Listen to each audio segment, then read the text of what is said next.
Je suis né dans une famille de 7 enfants. Mon père au nom de Pierre Matomina était très élevé dans la société, il était le pilier de sa famille, il était un cadre dans une entreprise nationale dans le pays. J'étais née sorcière. Au départ j'étais d'abord dans la sorcellerie subconsciente qui se manifestait sous forme de rêves lucides, dans lequel je participais dans des réunions et célébrations où on buvait du vin rouge. Puis je suis passée à la sorcellerie active. Aussitôt que j'ai sacrifié ma tante à l'âge de 6 ans, je fus consacré gouverneur de sorcières dans la ville. Ayant acquis ce titre, ma tâche consistait à propager la sorcellerie parmi les enfants, et j'ai initié beaucoup des enfants par la porte d'entrée des dessins animés occultes. Partant de ce fait, j'ai toujours recommandé aux parents à apprendre à prier pour les enfants avant de les envoyer à l'école car le diable est méchant. Il faut savoir que la sorcellerie est l'une des stratégies destructeurs du temps de la fin que le diable a déployée contre l'humanité, mais ce fut à l'âge de 7 ans que je fus kidnappé par un occultiste américain qui m'a initié au satanisme.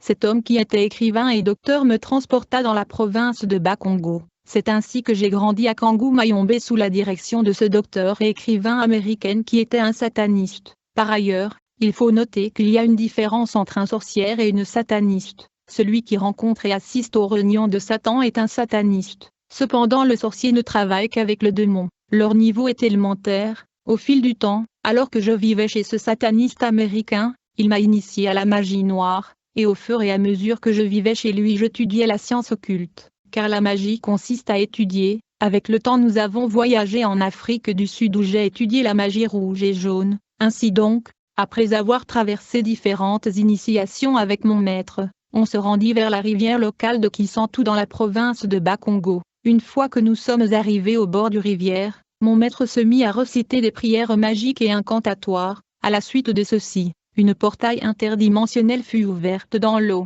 Nous sommes entrés dans l'eau et nous avons voyagé sous l'océan Atlantique. Dès que nous sommes descendus sous l'océan, immédiatement j'ai vu un énorme édifice blanc, dans lequel était construit un mégapole. C'était une vaste métropole sous la mer. À vrai dire, ceci était la maison blanche de Lucifer.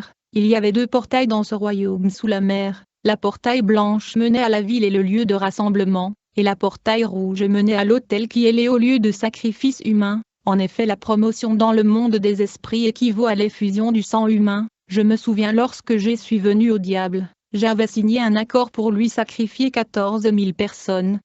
Mais néanmoins, sacrifier un être humain demande beaucoup de préparation. En réalité, Dieu a créé l'homme avec des mécanismes de protection et de défense naturelle. Alors il faudrait d'abord commencer par renverser ce système de défense naturelle. Ceci est tout un démarche. Et donc nous sommes descendus sous la mer profonde et nous avons vu cette ville métropolitaine sous la mer. Une fois que nous sommes entrés dans la portail blanche qui menait dans la ville, nous nous sommes retrouvés dans la ville où j'ai vu beaucoup des gens que nous regardons à la télévision, y compris les politiciens, les musiciens, même les hommes de Dieu. Ensuite nous sommes entrés dans un immense auditorium. Dès lors que c'était ma première fois, je fus instruit par mon maître de ne pas saluer qui que ce soit, pas même les gens que je connais. Pourtant il y avait beaucoup des hommes de Dieu de notre pays dans ce monde parallèle, en grande partie ceux qui sont populaires. Il y avait beaucoup de pasteurs, des leaders ecclésiastiques et de prêtres dans cette réunion. Il y avait également des musiciens populaires, y compris le chantre chrétien. Soudainement j'ai remarqué quelqu'un qui était sur le trône. Mon maître me renseigna que l'homme qui était assis sur le trône était Lucifer.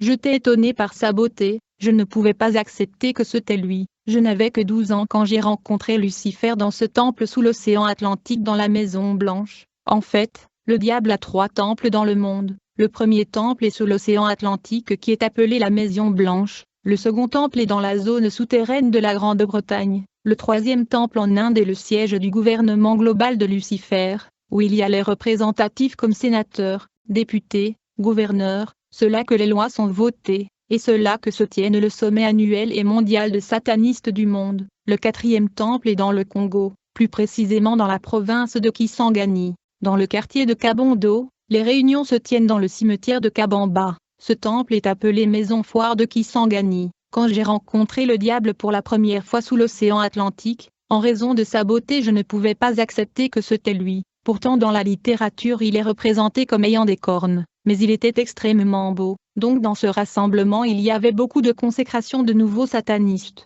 Il y avait également la consécration des hommes de Dieu. Quand ce fut mon tour, le diable m'appela et me toucha sur l'épaule et me dit, « Voici mon fils bien-aimé qui va me rendre hommage. » Il me dit, « Je suis confiant que tu ne me trahiras jamais. » Ce jour-là j'avais signé un pacte avec le diable, sur un parchemin qui stipulait que je vais lui offrir 14 000 personnes. Aussitôt que j'ai signé ce pacte avec le diable, ce dernier me dit, pour que tu me sers très bien tu dois te marier. Tout de suite, il appela une sirène des eaux qui vit en Grande-Bretagne au nom de Linda. La sirène Linda qui vit en Angleterre est responsable de la conception des cils, des plaquages, des rouges à lèvres et autres produits de beauté qui rendent les femmes séduisantes. Mais après avoir fait une prière magique, elle a ajusté sa taille et nous sommes devenus de la même taille. Mon mariage avec elle a eu lieu dans un cimetière de notre région. La célébration a eu lieu dans le fleuve Congo, précisément sous la chute de Wagonia à Kisangani. Dans cette célébration il y avait beaucoup des musiciens séculaires y compris quelques chantres chrétiens de gospel. En fait, il y avait 4 chantres chrétiens bien connus dans le pays. À chaque fois que les enfants de Dieu écoutent leurs louanges et musique ils adorent le diable sans le savoir, car leurs chansons sont en honneur du diable. Un de ce chanteur chrétien a été exposé par sa femme devant le caméra. Sa femme a fait savoir qu'il se rend au cimetière à minuit pendant que les gens sont endormis. En effet, dans le passé ce chantre avait une femme qui mourut dans des circonstances mystérieuses. Mais au fil du temps, nous avons appris que ce musicien dispose d'une chambre interdite dans sa maison que personne n'entre. Un jour sa femme ouvra cette chambre par accident. Comme résultat elle est devenue folle. Depuis lors ce musicien a dissimulé l'information selon laquelle sa femme était morte. Mais en réalité sa femme était devenue folle. Mais jusqu'aujourd'hui cette femme reste portée disparue. Dès que nous avons fini la célébration du mariage sous la chute de Wagonia du fleuve Congo, nous sommes retournés vers la métropole atlantique dans la Maison Blanche de l'océan Atlantique, et nous avons rejoint l'assistance dans l'auditorium. Puis j'ai vu le diable prendre une Bible, il le plaça sur sa chaire. Il a ensuite demandé aux hommes de Dieu de se lever dans l'auditorium. Il se mit à les appeler à tour de rôle l'un après l'autre pour la consécration. Ces pasteurs et leaders ecclésiastiques étaient supposés placer leurs mains au-dessus de la Bible et répéter les mots qui sortent de la bouche de Lucifer. Une fois que le premier homme de Dieu avança, il a placé sa main au-dessus de la Bible. Le diable lui a dit, « Vous allez répondre oui maître dans tout ce que je veux dire. » Puis le diable lui dit, « Vous ne prêcherez jamais la repentance. » Il a répondu oui maître. Le diable lui dit, « Vous ne prêcherez jamais la sanctification et la sainteté. » Il a répondu oui maître. Le diable lui dit, « Vous ne prêcherez jamais l'enlèvement et le retour de l'homme juste. » Il a répondu oui maître. Le diable lui dit, « Vous allez vous concentrer sur le miracle, le signe et le prodige. Vous allez vous concentrer sur la prophétie. Vous allez vous concentrer sur la prospérité et la percée financière. » Cet homme de Dieu répondait oui maître à tout ce que disait le diable. Ceci était le processus par lequel beaucoup des hommes de Dieu étaient consacrés à l'occultisme sous l'océan Atlantique. La majorité des pasteurs populaires avec de grandes églises sont en alliance avec Lucifer. Ils construisent de grandes églises avec l'argent de l'Antéchrist. Plus tard lorsque j'avais pénétré le profondeur de Satan, il y avait des jours nous tenions des réunions dans de langues inconnues, que nous ne pourrions comprendre que pendant la réunion. Mais une fois que la réunion est terminée on perdait la compréhension de cette langue. Et donc j'assistais à l'initiation de beaucoup des hommes de Dieu sous la mer. D'autre part, partout où il y a un pasteur occultiste il y aura forcément un symbole représentant le diable. Quand un pasteur satanique construit une église, vous remarquerez un symbole étrange, parce que le diable aime sa signature sur ses possessions. C'est ainsi qu'il y a des églises avec des symboles de pyramides et des étoiles. Dans le domaine du culte il y a toujours de pentacles et symboles qui relient le pratiquant au démon qui l'invoque. Certains hommes de Dieu ont des anneaux ou bagues sur les doigts, même des colliers. Ces pasteurs prêchent qu'une fois que vous êtes né de nouveau, vous n'avez pas besoin du baptême d'eau. Bien que le Seigneur recommande cela, ils enseignent qu'une fois que vous êtes sauvé, vous êtes toujours sauvé même si vous vivez dans le péché vous étiez prédestiné à l'avance. Ils prêchent même si vous vivez dans le péché vous ne pouvez jamais perdre votre salut. Mais la Bible dit que nous devons marcher dans la nouveauté de vie. La Bible dit que nous devons crucifier la chair. Ces pasteurs continuent à dire aux gens qui vivent dans le péché que nous sommes sous la grâce. Il faut faire très attention à ces serviteurs hérétiques. Et donc après ma consécration sous la mer et mon mariage avec la sirène Linda, nous sommes allés dans une dimension dans le monde aquatique de Satan, appelé le monde cellulaire. En fait, c'est dans cette dimension et royaume océanique que le serveur global de la technologie du téléphonie mobile est situé. Je veux dire tous les appels téléphoniques et communications sur la Terre passent par le serveur global qui est situé dans le monde cellulaire qui est sous la mer. C'est ainsi que tous les SMS, appels, textes, messages sur la Terre sont enregistrés dans ce monde de sirènes océaniques. Frères et sœurs, la technologie du téléphonie cellulaire provient du monde sous-marin. et plusieurs réseaux téléphoniques sur la Terre sont contrôlés depuis le monde des eaux. Au fur et à mesure que je voyageais avec Linda dans cette dimension sous la mer, finalement je fus nommé représentant du monde cellulaire en République démocratique du Congo. Tous les réseaux téléphoniques de notre pays travaillent en collaboration avec ce royaume sous-marin, appelé monde cellulaire ou monde satellite. Si vous êtes du pays, vous pourrez reconnaître le code téléphonique de ce compagnie, tel que le code 999 555 888. Tous ces codes sont en vrai dire le nombre de la bête 666, mais il y a une compagnie de réseau téléphonique au pays qui a refusé de signer l'accord et le pacte avec le monde cellulaire, en raison de sacrifices humains qui se comptent en demi-lieues et millions. En revanche, le royaume cellulaire a dû bloquer ce réseau téléphonique dans le cercle de tous les réseaux du pays, je veux dire, les abonnés de ce compagnie téléphonique ne peuvent pas appeler les abonnés des autres réseaux du pays gratuitement, comme d'autres réseaux qui ont signé le pacte avec le royaume cellulaire de Sirène. Alors que j'ai pratiqué la magie, au fil du temps je fus ordonné de sacrifier mon propre père. Ce jour-là j'avais fait des prières incantatoires devant un miroir magique. Comme résultat mon père apparut dans le miroir magique dans le loge. Puis je lui ai poignardé dans ce miroir qui fut coloré par la couleur de son sang. J'ai fait encore des prières magiques. Comme résultat mes ongles se sont rallongés et sont devenus pointus, et j'ai dû tuer mon père grâce à mes ongles qui étaient devenus pointus comme des couteaux. En conséquence, j'ai été nommé un malfaiteur dans le monde de Satan. J'ai regret ce meurtre. Le diable est un menteur. Après chaque mission et affectation, je devais voyager sous l'océan Atlantique dans la maison blanche de Lucifer, afin de soumettre un rapport sur le déroulement de ces missions, puis le diable me donna le drapeau de mon pays, et il m'a instruit de dormir nu sur le drapeau de mon pays tout le jour à minuit, et j'étais supposé maudire le drapeau de mon pays tout le jour à minuit. Dans le cadre de la magie rouge le diable me donna un démon au nom d'Odin. Ce démon était capable de contrôler les pensées de gens, même ceux de dirigeants politiques. Il faisait en sorte que le politicien ne pense que négatif envers le développement du pays. Dans la ville de Kinshasa j'étais en train d'ensorceler de nombreux quartiers de la capitale, et je travaillais pour provoquer les chômages. Je causais la débauche dans beaucoup des quartiers, je causais la stagnation chez les jeunes, et je travaillais en collaboration avec les sorciers des quartiers. Après quelque temps, j'ai été nommé comme représentant du 3e degré. Après avoir travaillé comme un sataniste et malfaiteur, j'avais atteint la 33e degré dans le Prima Curia, et j'ai obtenu un étoile à 3 branches.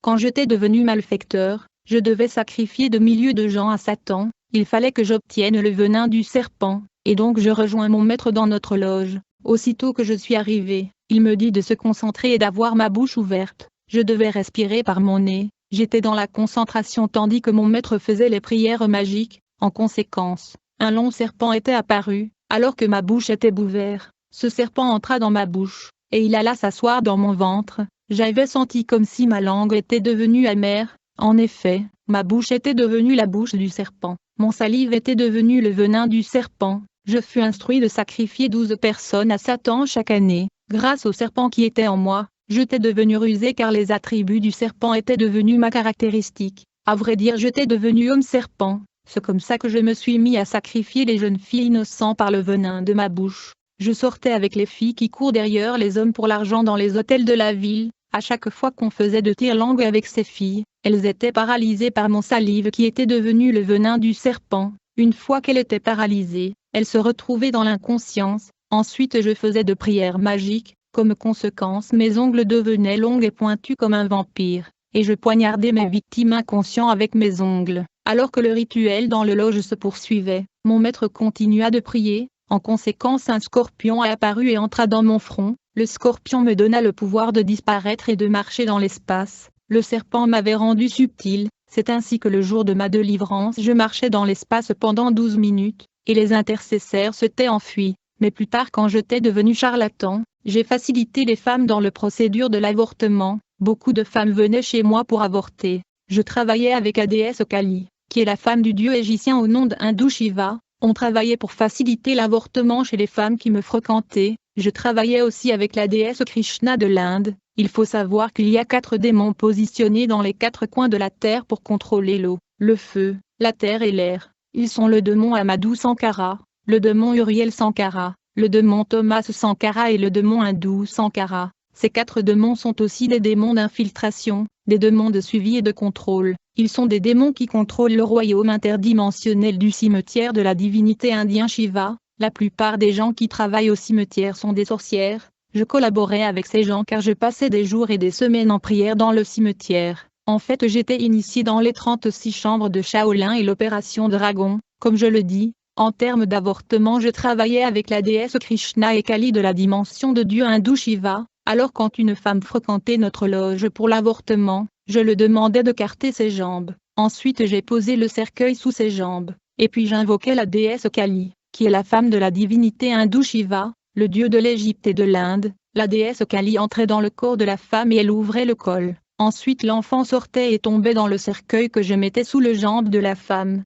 J'étais supposé boire le sang qui sortait du corps de la femme durant cette opération. À vrai dire, j'ai buvé ce sang avec la déesse Kali de l'Inde. J'ai de partager ce sang qui coulait durant cette opération avec cette déesse de l'Inde. À chaque fois que les femmes venaient avorter, je buvais leur sang qui coulait pendant l'opération avec elles. En revanche, les esprits des enfants avortés étaient gardés dans notre loge. Plus tard, quand d'autres femmes venaient chercher les enfants chez nous, on plaçait ces enfants dans le ventre de ces femmes, mais ces enfants étaient des fantômes. On leur donnait des missions à accomplir dans leur foyer sur la terre. Ils avaient des durées des années spécifiques à séjourner sur la terre dans leur foyer, puis ils mouraient et retournaient à nous dans le loge. Ce sont des fantômes.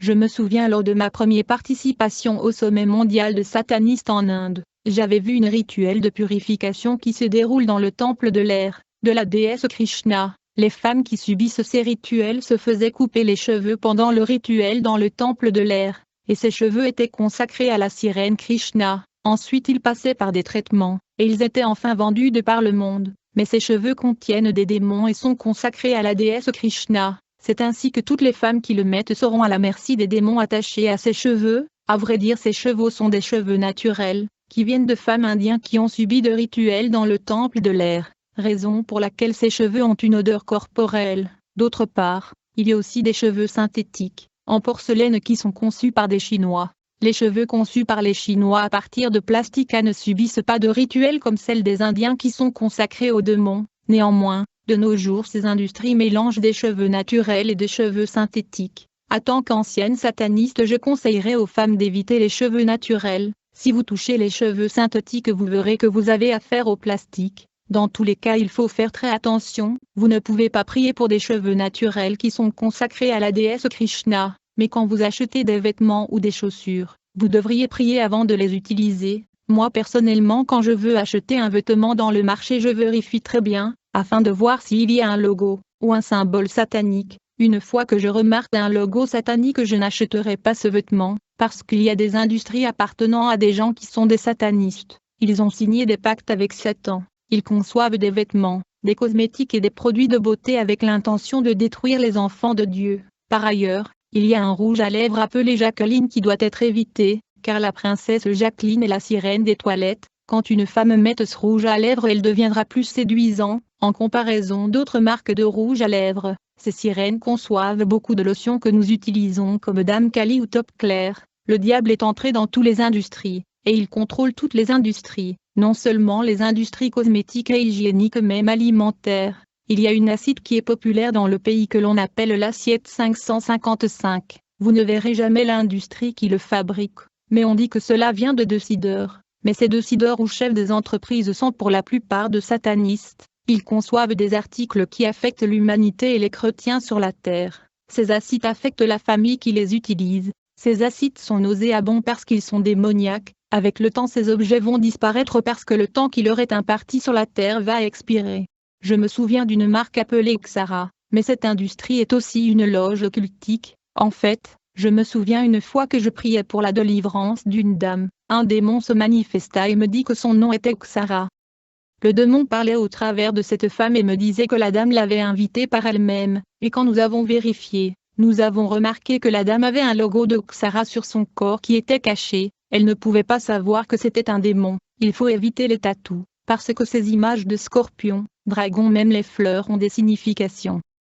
Avant de témoigner comment je suis venu à Jésus, je veux relater dans quelles circonstances je me suis retrouvé dans le séjour de mort. Un jour je voulais sacrifier une personne par le sida mystique. Il faut savoir qu'il y a également un sida mystique. C'est comme ça que je suis entré dans le loge et je me suis tenu devant le miroir magique. Je me suis mis à invoquer l'esprit de ce monsieur afin d'apparaître. Comme résultat, il apparut sur le miroir mystique. J'ai pris un seringue et je l'ai rempli avec une dose du sida mystique. Puis je me suis mis à le presser dans le corps de cet homme. Comme je tentais d'injecter ce sida mystique dans le corps de ce monsieur, je me rendais compte que ça n'entrait pas dans son corps. En effet, ce monsieur était en Christ et marchait dans la sainteté. C'était ma première fois d'échouer. J'étais blessé et embarrassé par cette incapacité. Finalement j'ai décidé de le sacrifier. J'ai pris mon couteau pour poignarder ce monsieur dans le miroir, mais le couteau ne l'atteignait pas. Et comme j'insistais avec force, le couteau se retourna sur moi. Par conséquent je suis tombé mort au sol, et je me suis retrouvé dans le monde astral des esclaves. J'ai vu beaucoup de politiciens, musiciens, pasteurs qui servaient le diable. En enfer j'ai été condamné et placé dans le feu. Je ne mourrais pas mais je brûlais. L'enfer est réel. Vous devez faire tout ce que vous pouvez pour éviter cet endroit. Il y avait toutes sortes de souffrances dans cet endroit. Même les gens qui se sont suicidés sur terre souffraient. Ils avaient une énorme chaîne sur leur cou. Ils étaient dans le feu et ils étaient comme pendus de la manière dont ils se sont suicidés. Beaucoup de gens sont venus dans mon funérail. Lorsqu'ils ont appris que l'enfant mystère était mort, j'étais dans le séjour des morts. Là on était frappés et fouettés en tout moment. Les démons venaient nous fouetter en tout temps. On avait faim et soif mais il n'y avait pas de l'eau et de la nourriture. C'est alors que j'ai vu un homme éclatant qui était énorme et géant. Il est venu dans le séjour de mort et il a enlevé mes chaînes et me dit: mon fils, tu es libre de rentrer. Je veux témoigner comment je suis venu au Seigneur et comment j'ai été délivré de l'occultisme. Pendant que j'étais dans la haute magie, je ne croyais jamais en Dieu, parce que je voyais des hommes de Dieu et des pasteurs éminents dans les conférences et sommets mondiaux de Lucifer sous l'océan Atlantique. Je pensais qu'ils étaient tous des satanistes. Pour venir à Christ, je n'ai pas été prêché. J'étais un sataniste de haut niveau. Quand un chrétien de ma voisinage voulait m'évangéliser, je l'avais attaqué, et je l'avais sacrifié. Puis un cousin est venu essayer de m'évangéliser. Je suis allé contre lui, et j'avais réussi à le sacrifier. Le processus de ma délivrance a commencé quand une dame est venue me consulter dans le loge. Dès qu'elle entra dans le loge, elle me dit: je suis venue vous voir car mon copain sort avec beaucoup de dames, et je ne suis pas content de ceci. Je suis donc venu te voir pour que tu détruises ces dames qui sortent avec mon copain. À vrai dire, cette dame n'était qu'une copine de cet homme qui était un homme marié, mais ce qui est bizarre est que cette femme est venue pour que j'ai tué les dames qui sortaient avec son copain, qui était un homme marié. Cette dame dit qu'il voulait que le cœur de son copain soit tourné constamment vers elle, et donc j'ai commencé par capturer le cœur de son copain afin qu'il devienne fou d'elle. Tout d'abord j'ai invoqué l'esprit de son copain, ensuite j'ai pris l'esprit de son copain et j'ai pris un gros cadenas. J'ai fait des prières magiques, enfin j'ai scellé l'esprit de cette dame et celui de son copain, puis j'ai jeté le cadenas sous l'eau. Comme résultat, son copain est devenu lié à elle de façon mystique. Le cœur de son copain était tourné vers elle. Ensuite je fais des incantations et de prières magiques devant le miroir mystique, pour détruire les dames qui sortaient avec son copain. Comme résultat, l'image de l'une de dames qui sortait avec son petit ami était apparue sur le miroir magique. Ceci étaient des images directes. Il faut savoir que la planète Terre est sous surveillance. Il est surveillé et filmé 24 heures sur 24. Il y a des instruments avancés et des appareils puissants dans le royaume marin filmant tout ce qui se passe sur la Terre. Et donc on regardait sur le miroir les images directes de cette dame qui participait au cours dans l'auditorium universitaire. Elle ne pouvait pas savoir que nous la regardions dans un miroir magique. Elle ne pouvait pas savoir qu'il y avait une intrigue et un complot contre sa vie. Dans la vie, il y a toujours des gens qui complotent pour nous détruire. La sécurité est en Jésus-Christ. Sur ce miroir mystique, j'ai regardé la dame qui était assise dans l'auditorium universitaire, en train de suivre le cours. Puis je me suis mis à prier contre elle, en récitant des incantations. À vrai dire, j'ai envoyé un démon pour l'influencer. En conséquence, un démon est allé chuchoter dans l'esprit de cette dame de quitter la salle de classe où elle était assise. Immédiatement, la dame était devenue mal à l'aise. Elle voulait interrompre le cours et sortir. Elle ne pouvait pas savoir que la pensée qui traversait son esprit de sortir de la salle de classe venait du démon qui a chuchoté à son esprit. Bien-aimé, notre âme et nos pensées sont le champ de guerre et du combat spirituel. En effet, le diable injecte de pensées dans nos têtes pour nous influencer. Ainsi donc, certains de nos pensées viennent directement de l'ennemi. Pour avoir de l'avantage dans ce lutte spirituelle, il faudrait comprendre l'origine de pensées qui se retrouvent dans nos têtes. Chaque jour quand on se réveille le matin, le diable tente d'injecter de pensées négatives, qui vont affecter notre humeur pendant la journée, et donc, aussitôt que ce démon injecta ce pensée dans la tête de la dame, elle sortit immédiatement de l'auditoire. et ce fut quand elle traversait le boulevard que le démon a perturbé l'esprit d'un conducteur qui l'a tamponné. En conséquence, elle est morte sur place. Plus tard, 2 autres dames qui sortaient avec le copain de cette dame étaient sacrifiées. Il y avait une autre femme qui sortait avec le copain de cette dame, que je devais tuer. J'ai donc capturé l'esprit de cette dame qui sortait avec le copain de mon client. Ensuite je l'ai transformé en poulet. Enfin je le mis dans le cercueil qui était dans le loge, sans pourtant savoir que j'avais affaire à ma propre cousine. Ce fut quand j'étais sur le point de décapiter ce poulet, que je me suis rendu compte qu'elle était ma cousine. Malgré tout, son esprit était déjà transformé en poulet. J'ai dit à la dame qui voulait sa mort de sortir du loge. Après quelque temps, je suis allé trouver ma cousine que j'ai failli sacrifier. Ce qui est curieux dans ceci, est que ma cousine était une chrétienne née de nouveau, et elle était monitrice de l'école de dimanche. En dépit de ceci, elle sortait tout de même avec un homme marié. Dès lors qu'elle vivait dans la dépravation sexuelle, elle était donc devenue vulnérable et faible. C'est la raison pour laquelle elle pouvait répondre à mes prières incantatoires, et apparaître aux instruments du royaume de l'obscurité. En revanche, un chrétien qui a une vie de prière et qui vit dans la sainteté ne peut pas être localisé et repéré par les radars et instruments de surveillance du monde de Satan, et donc j'aurais pu la tuer bien qu'elle était chrétien,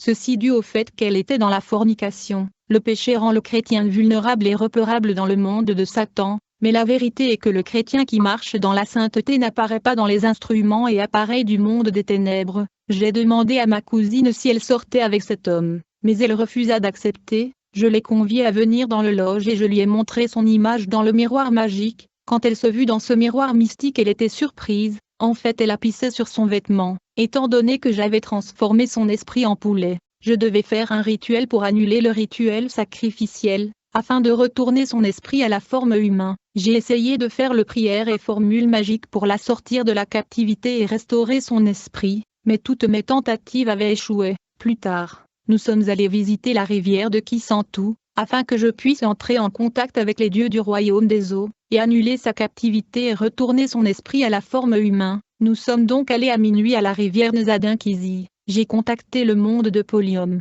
le monde de Vaudou, le monde cosmique et le monde cellulaire. Toutes mes tentatives échouaient. Finalement je suis venu à réaliser que le diable peut détruire, mais il ne peut pas annuler sa destruction. Malgré tout, j'essayais désespérément d'annuler le processus de la mort de ma cousine. Au fil du temps, j'ai envoyé une lettre dans le monde infernal du pandémonium, le suppliant d'annuler ce processus. En outre, quand j'avais signé le pacte avec le diable, je ne dormais plus sur le lit, mais plutôt à l'intérieur d'un cercueil dans le loge. Ce jour-là j'ai fait des prières magiques comme d'habitude avant de dormir. À ma grande surprise, une flamme de feu a émergé du cercueil où je dormais, puis j'ai vu la lettre, qui venait directement du monde de pandémonium. Dans cette lettre je fus instruit de sacrifier 9 personnes dans ma famille, afin d'annuler la mort de ma cousine. Pourtant nous n'étions que 8 dans la famille. Dès lors que j'étais de passer par les événements, j'ai dû passer toute la nuit dans la prière à genoux, en train de chercher le pardon et la miséricorde du diable, pour qu'il puisse annuler ses instructions. Comme je savais que le diable aime le sang, le matin je suis allé à une école des enfants, et je jeta de l'argent au sol. En conséquence, ces enfants qu'il avait ramassés sont morts dans un accident de circulation. Ensuite j'ai apporté le sang de ce dernier à Lucifer. Je pensais qu'il me pardonnerait, car il aime le sang. Mais cependant quand j'ai soumis le sang de ces enfants, le diable m'a certifié qu'il l'avait reçu. Malgré tout, il a insisté que je devais tout de même me conformer aux instructions de la lettre, me demandant de sacrifier 9 personnes de ma famille. J'étais déçu par l'ingratitude de Satan, étant donné que je ne voulais pas sacrifier toute ma famille. Je suis allé passer 2 semaines de jeûne et prière, dans le cimetière local de Kisantu et celui de Kikola, dans le Bas-Congo. Au cours de cette période de 2 semaines de jeûne et prière je ne mangeais rien. Quand les occultistes ou satanistes prennent du temps dans le jeûne et la prière, ils sont sérieux, plus sérieux que le chrétien qui jeûne et pense à la nourriture. Les satanistes font leur jeûne dans la brousse, le forêt ou le cimetière. Alors que je jeûnais et priais, le diable me répondit qu'il ne changerait pas sa position. Ensuite il me dit, je te donne 2 mois pour obtempérer, mais j'ai quand même continué à tenter de changer la disposition du cœur de Satan. Finalement il est venu et m'a dit, comme vous continuez d'insister au lieu d'obtempérer, vous avez 48 heures pour m'offrir 9 personnes dans votre famille, sinon vous allez mourir. Vous avez 48 heures pour rester en vue. À ce moment même je me suis rendu compte que j'étais dans l'impasse et j'étais coincé. Je suis arrivé à la conclusion que le diable est un ingrat. Vous pouvez lui offrir autant de personnes que possible, mais en lui il n'y a pas d'amour pour l'humanité. J'ai conclu que le diable voulait se débarrasser de moi après m'avoir utilisé. J'ai donc commencé à envisager de visiter les hommes de Dieu. Mais le problème est que je rencontrais beaucoup d'entre eux sous l'océan Atlantique dans le conférence de Lucifer. Il était hors de question pour moi de sacrifier toute la famille pour plaire à Satan. Il fallait donc trouver les hommes de Dieu. Ceci était la seule option devant moi. Quand je me suis rendu à la première église, je leur ai parlé de problèmes auxquels j'étais confronté et l'ultimatum de Satan. Ils m'ont fait comprendre qu'ils n'avaient pas assez d'expérience dans le domaine de démons pour réaliser la délivrance d'une sataniste de mon calibre. C'est alors que je suis allé trouver une autre église. Une fois qu'ils ont entendu mon histoire, ils m'ont dit, « Bien-aimé, nous allons prendre du temps dans la prière pour chercher le directif du Seigneur, puis nous allons vous contacter. » Mais cette église ne m'a pas dit quand ils vont m'appeler, alors que je n'avais que 48 heures. Cette église ne m'a jamais dit quand il fallait revenir. Pourtant je les ai informés que j'avais 48 heures devant moi, sinon j'allais mourir. Plus tard je suis allé rendre visite à un prêtre catholique. Ce dernier accepta de m'aider. Il me demanda d'apporter mes instruments et outils magiques. Je lui ai apporté mes statues et instruments mystiques. Puis je l'ai rejoint pour le service. Ensuite il a commencé à faire la cérémonie d'exorcisme. Mais ce fut quand le prêtre catholique a jeté l'eau bénite sur mes statues qui étaient des démons que quelque chose d'horrible se passa. J'ai vu la statue qui était un démon cracher le feu contre le prêtre. En conséquence le visage de ce dernier était partiellement brûlé. C'était terrifiant de voir la peau du visage de ce prêtre qui fondait devant moi. Je ne pouvais pas le supporter. J'abandonna tout et je me suis enfui. Immédiatement je suis allé visiter la 5e église pour tenter de trouver ma délivrance. Je leur ai parlé de mes pratiques dans l'occultisme en détail et l'ultimatum de Satan sur ma vie, mais une fois que j'ai fini de relater les années de mes pratiques dans le satanisme, et les menaces de Satan qui planaient sur ma vie, le pasteur me dit, « Monsieur, j'ai bien suivi votre histoire, mais vous devez comprendre que quand vous êtes devenu un sataniste je n'étais pas là, quand vous avez sacrifié votre père je n'étais pas là, et quand tu participais aux rencontres de satanistes je n'étais pas là. Vous ne m'avez jamais vu dans vos réunions avec Satan, je veux juste vivre une vie paisible avec ma femme et mes enfants, s'il te plaît, tu dégages de l'église. » J'étais tellement choqué et déçu quand ce pasteur me chassa de son église, mais je pouvais pas baisser les bras, j'avais 48 heures devant moi, j'étais face à la mort, comme il y a beaucoup des églises dans la ville. Je suis allé visiter un autre qui était une grande église. Le pasteur de cette église faisait des miracles et guérissait les malades, c'était donc une grande église avec beaucoup de gens. Quand je suis arrivé je fus bien accueilli dans la salle d'attente. Il y avait beaucoup de gens qui attendaient de voir l'homme de Dieu. Pour voir le pasteur, je fus instruit d'inscrire mon nom dans la liste car il y avait une foule dans la salle d'attente. En plus de cela je fus instruit de payer 10 $ américains comme frais de consultation. Étant donné que je cherchais à sauver ma vie je n'ai pas hésité à payer 10 $ de consultation. Mais je me demandais, avec cette foule de gens combien d'argent le pasteur va-t-il encaisser avec le frais de consultation. Le fil d'attente était vraiment long, mais à ma grande surprise, je fus instruit d'entrer dans le bureau de l'homme de Dieu. Même les gens qui étaient dans la salle d'attente ont été surpris par ceci. Le service du protocole m'ont conduit dans le bureau du pasteur. Aussitôt que je suis entré dans son bureau je l'ai immédiatement reconnu. Il m'a également reconnu. En fait, il avait déjà reconnu mon nom quand il a vu cela dans la liste de gens qui étaient dans la salle d'attente. Quand j'ai vu cet homme de Dieu, je me suis rappelé que nous avions étudié la magie ensemble.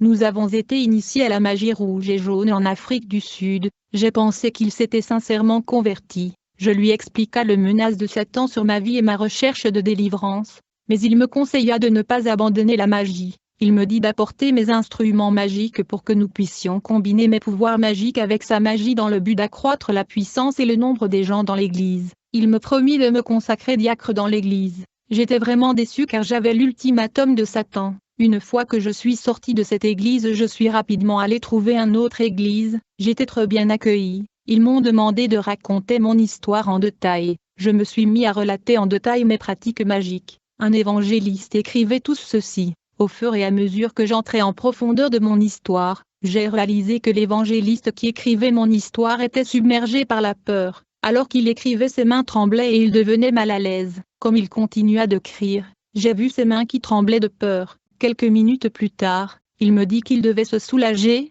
Il est sorti du bureau pour ne plus revenir, et il n'est jamais revenu. Il m'a abandonné dans l'église. Quand un autre frère est venu il demanda pourquoi j'étais seul. Je lui ai dit que l'évangéliste était allé se soulager et qu'il revenait. mais jusque-là il n'est jamais revenu. Ce frère m'a informé qu'il venait de voir l'évangéliste prendre le bus dans le boulevard. C'est alors que ce frère continua d'écrire ma confession. Quand l'homme de Dieu est venu, je lui ai fait savoir que j'avais 24 heures. À minuit je vais mourir. Ce jour-là j'avais reçu Jésus-Christ dans mon cœur comme Seigneur et Sauveur. Puis l'homme de Dieu se mit à prier pour ma délivrance. Immédiatement je fus investi par une force démoniaque. J'ai commencé à couper en morceaux des chaises métalliques de l'église. Quand les intercesseurs ont vu cela, ils se sont enfuis, tandis que le pasteur a continué de prier pour moi. Alors que l'homme de Dieu priait pour moi, je suis monté dans l'espace, et j'ai commencé à marcher dans l'espace à une altitude de 2 mètres, pendant 12 minutes. Tout ceci a été filmé. La prière de délivrance alla de 9 heures du matin à 16 heures.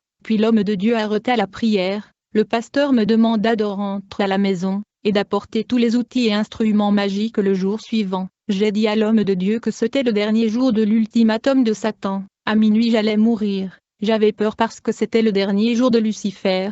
Ainsi j'ai refusé et j'ai dit au pasteur, « Je serai avec vous partout où vous irez ». Durant toute cette journée j'ai marché avec l'homme de Dieu comme si j'étais son garde du corps. Il m'a dit, « Tu rentres à la maison et tu reviens demain avec les instruments et outils que tu utilises ». Il me dit, « N'ayez pas peur, si tu vois quelque chose d'étrange, tu as le nom de Jésus-Christ, tu n'as qu'à utiliser le nom de Jésus-Christ ». J'étais rempli de peur parce que Lucifer m'avait fait comprendre que si je ne sacrifie pas ma famille aujourd'hui je vais mourir. Et donc je suis entré à la maison comme instruit par le pasteur. J'étais supposé revenir le lendemain. Je suis allé dormir sans savoir si j'allais me réveiller à nouveau. Mais le jour suivant, à ma grande surprise, je me suis réveillé très bien. Je ne pouvais pas croire et accepter que je m'étais réveillé, et je n'étais pas mort. L'ultimatum de Satan était passé. Ceci était la preuve qu'il n'était pas le Tout-Puissant. Le matin j'ai emmené tous les instruments à l'église chez le pasteur. Ce jour-là il a prié pour ma délivrance jusqu'à 22 heures. Ma venue à Jésus-Christ a marqué le début des épreuves dans ma vie, parce que j'avais des voitures,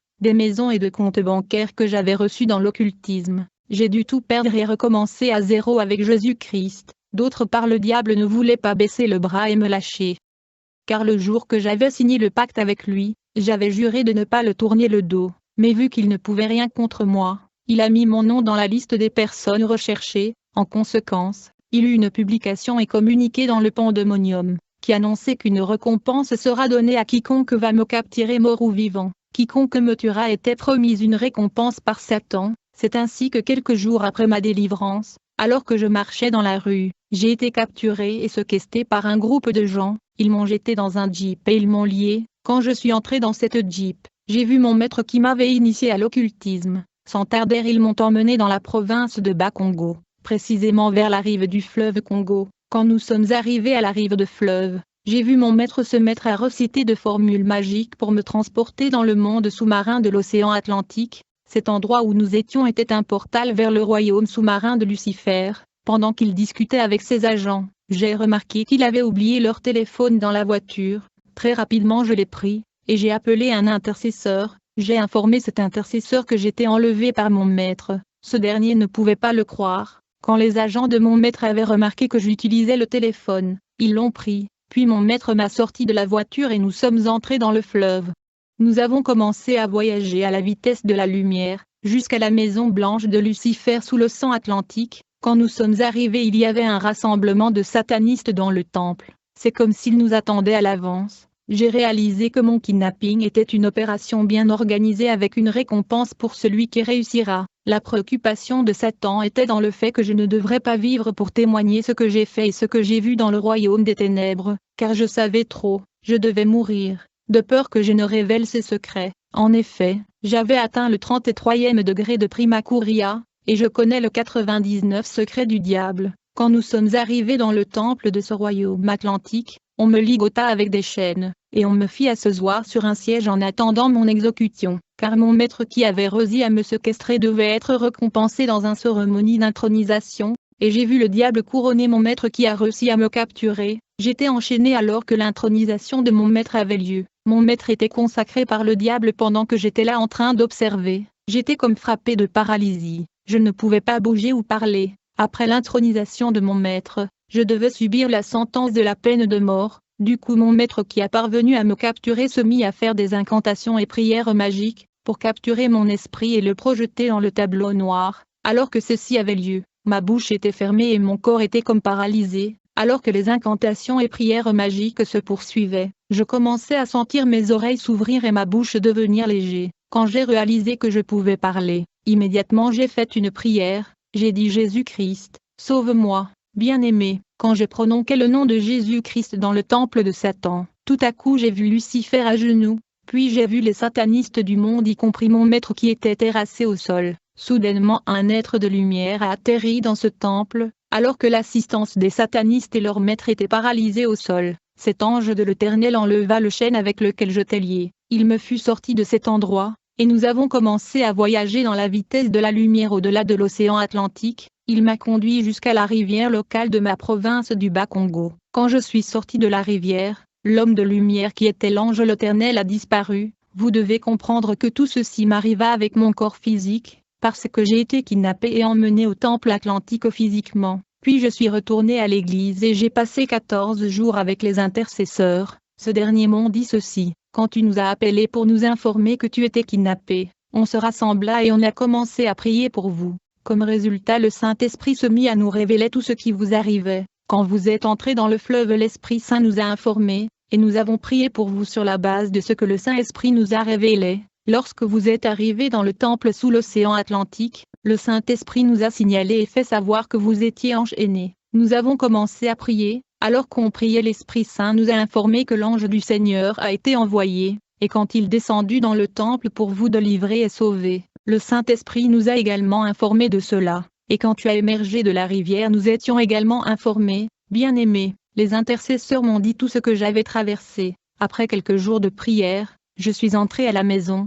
Quelques jours plus tard, alors que je revenais de l'église et je rentrais à la maison, quand j'ai réalisé que j'étais tombé dans une embuscade, j'ai vu des gens cagoulés qui voulaient m'agresser. Ils m'ont rapidement encerclé. Soudainement l'un d'entre eux a sorti un couteau et m'a poignardé, et il y avait du sang. Ces gens étaient envoyés par mon maître. Dieu merci, la blessure n'était pas profonde, mais quand ils ont vu du sang, ils se sont enfuis et m'ont abandonné à terre dans la ruelle. J'étais là en train de saigner, j'ai rampé. Dieu merci, un frère de l'église passait dans le quartier et il m'a vu. Immédiatement il a appelé les dirigeants de l'église pour qu'ils m'emmènent à l'hôpital, mais j'étais contre l'idée d'aller à l'hôpital. J'ai dit que je préférais mourir dans l'église. Alors ils m'ont emmené à l'église. Quand nous sommes arrivés à l'église, ils ont commencé à prier. Alors qu'ils priaient, l'Esprit Saint parla et leur a donné des directives sur ce qu'il fallait faire de mes blessures. Quand ils ont suivi les instructions du Saint-Esprit, je t'ai guéri miraculeusement. Quelques jours plus tard, je suis retourné à ma place. Après un certain temps,